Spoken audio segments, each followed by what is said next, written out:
food groups. Of course, I'm Wendy Foncette, and we're here with the amazing chef Selwyn. Selwyn, it's so good to be back in your kitchen. How are you? I'm wonderful as usual. Excellent. And of course, we know we're in the month of December. You know what happens in December? Everybody wants to make something, want to try at something, want to cook. But before we get into what we're doing today, I want to say thank you, and we're so appreciative to Pearl Jeffrey, Alison McFarlane, and Jared Thomas. They all made their pan bread and they've sent pictures in the kitchen. Yes, that's well great. done. Good Keep baking, keep sending us your photos, keep showing us your short videos. Now, Chef Selwyn, what are we making today? Well, today is Christmas season. Of course. And of course, you know we cannot go to Christmas without our Trini fruit cake. Gosh, I so that's what's love on the menu tonight. Excellent. So we're making a Trini fruit cake. Let's get our ingredients in and we're starting to mix. Alright, so here we go. So my fruit cake is a little different. I have no time to cream the butter and the sugar, so I just put everything in the mixer. But the key is to ensure that the butter is at room temperature, so it breaks down very quickly. So we're going to put that in now. So how much butter is this? So we have 8 ounces of butter. 8 ounces of butter. Right. 8 ounces of brown sugar. And brown sugar as opposed to white sugar? Yeah, because the brown sugar is a softer sugar and it breaks down much easier than the white sugar. And we're going to also add to that all our baking powder. We have half teaspoon of baking powder. Right. Then you're going to add our 4 eggs. Notice everything is going into the mixer. Yeah, that's everything is going in one time. We have some ground almonds. We have 3 ounces of ground almonds here. If you don't want almonds, you want coconut or any other kind of nut, you can use it. If you're allergic to nuts, you can just leave them out. Right. And we have cinnamon, half teaspoon of cinnamon, a pinch of mace, a little bit of nutmeg, and of course a teaspoon of ginger. All of these spices, that's what's going to make this wonderful Trini fruit cake the best. Good. So I'm just going to mix it up now. It's not going to take very long because again, the butter is at room temperature, and because it's at room temperature, it's going to work in very quickly. You just want to make sure that this butter is, look at it. You just want to make sure that the butter is really worked in nicely into the rest of the ingredients. And once that comes together nicely, all we need to do is add the remaining ingredients, and in less than 5 minutes we're done. Oh my gosh, and you know, I want our viewers to really take a look at it. This is what it looks like. This, you see, it's soft, butter, room temperature, and it's ready to go. Alright, so we're going to add our flour, but this time we're using cake flour. Oh, cake flour. Now we're done. So we learned about baker's flour, we learned about all-purpose flour, and now we're using cake flour. Cake flour. Because we have making cakes, and because we want the cakes to be nice and soft, we're going to use a flour that's generating less gluten. Yeah. And you know, I'm gonna while you're mixing, I want to tell you a little secret. You know, I really don't like fruit cake. I don't like raisins. I like prunes, but you know, I don't like raisins and all that. But guess what? What? Our fruit cake tonight has a little bit of raisins, but the key things in there is pineapple and sorrel. Fruit cake? I kid you not. You heard that right here. I tell you, this man is just amazing. So we're mixing, and how long are we going to mix it for, Selwyn? Or is it a temperature or a texture? We're almost done. Look at it again. Take a look. Let's take a look. You see that? That is the texture. That is the texture you want to get to. Right. It's almost done. This is really quick for me. We're just going to bring this down there.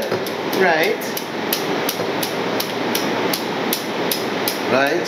So any mixing bowl is good for this, right? So you once see, it's deep enough. No fancy mixer. I'm going to add 2.5 pounds of minced fruit. Again, it's a sorrel after we made our sorrel to drink. Correct. And the pineapples in there, just a few raisins and some cherries, and that's it. So if you don't want raisins, in there? No. No prunes. No prunes. Okay. Yeah. Okay, and we're gonna mix that up as well. Right. So we're gonna mix this up nicely. And the last thing to add is our browning. So if you don't want browning, you don't have to add it. Right. Or you can add the browning. So we're just going to add the browning. Okay, so go ahead. Yeah, let's put it just so we can see. Just about 2 tablespoons of browning in there. Correct. Looks yummy. Yes, it does, and it tastes better. Okay, well, it's going to go in the oven shortly, and I'm going to tell you how it actually tastes. I'm sure 5 minutes isn't gone as yet. I know, and look at it, it's already coming in. I just want to add a little more browning, and that's it.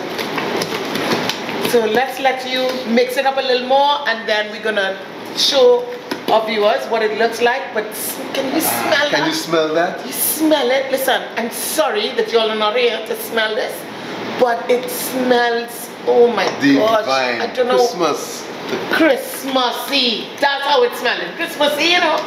You know Christmas time has that nice. Yeah, but it's not even in the oven as yet, and you're already getting that aroma. Getting that aroma. It's a rich aroma, really nice. So while we're doing it and we're mixing it, so as we go along, I want to show them, as we go along, this is what it's going to look like. As we go along, this is what it's going to look like. And that's the end of the mixing process. So when that's it? That's it, and our fruit cake is done mixing, no electricity. We didn't have to waste time, it's all done, 5 minutes, and it's ready for the oven. No time wasted. No time wasted. So this now we're going to put in our pans. In the pans and into the oven. But right, but we're going to bake this at a nice low temperature. You don't want to bake your fruit cakes at too high temperature because the sides and the bottoms get burnt out. So at around 300 degrees for about an hour and a half, according to the size of the cake, is perfect. Okay, so we're getting ready to get into the oven. So this, again, this is what your mixture should look like. If it's not looking anything like this,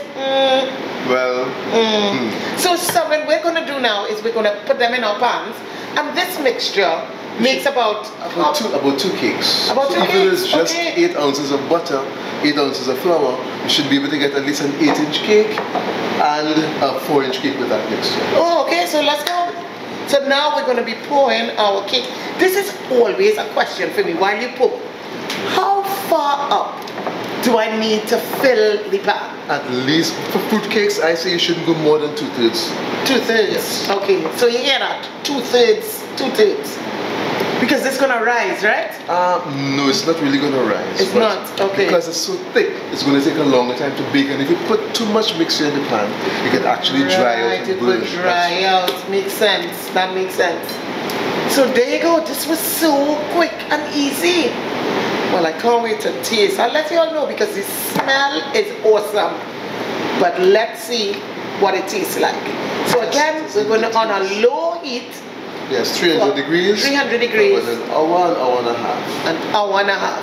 It's like you're baking. I am Wendy Foncette and you're watching Food Groups. What we're going to do now is we're going to take our cakes into the oven. Remember, 300 degrees for about an hour and a half. Thereabouts. So let's go into the oven, and then it's going to be the time that we've all been waiting for, that we all wait for here on Food Groups, the taste. So we'll be back. Well, we're back, and this cake is smelling so nice. I'm sure you're smelling it. We've placed it, and of course, you know, when your food looks nice, it even tastes so much better. So we've just put just a couple of cherries on top, just for decor, yeah? Just for decorating. And now, the part we've all been waiting for, I always say, Selwyn, cut it away. Test is in the taste. That is correct. And I'm sure I love cherries. I love cherries in my drink, cherries on my ham, cherries on my cake. It's nice and soft. Yeah, and moist, it looks so moist. Gosh, that is a big taste test. There you go. Oh, it's nice. You know something I always want to find out. How do I know after the hour and a half? How can I test to make sure that my cake is ready? Okay, all you need is a simple skewer. Right. Let's stick it in there. Once it comes out clean, it's ready. But one of the keys is to remember that you shouldn't bake your fruit cakes all the way through until it's dry. So if it's a little moist, you can take it out because the residual heat and it's trapped in there continues the cooking process. Still, yeah. Gosh, you explained it. I asked a question, you explained it to me, but I'm just ready to put this in my mouth.